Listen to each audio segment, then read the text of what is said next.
قل الحمد لله قل الحمد لله قل الحمد لله وسلام على عباده الذين اصطفى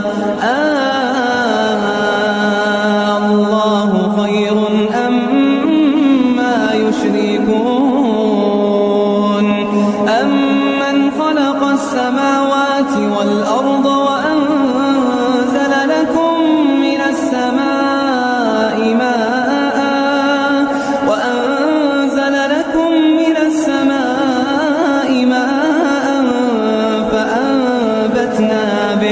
فأنبتنا به حدائق ذات بهجة ما كان لكم أن تنبتوا شجرها